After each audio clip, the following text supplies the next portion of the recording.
Happy Sabbath. Chol nga ni phai piu pathian thangwan hanlang. Tua ki sei bang chon pathian in itaw no san na zalen so pite ni zon le so son anu ba ko oven pathian in dang na bi ven I hola a zaw thin.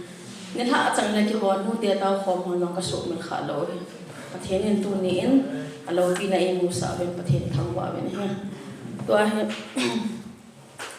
in sung sim tu dingin aphat chai pat lo le azo le ge sang deu he ti pathian lo pi na kan sa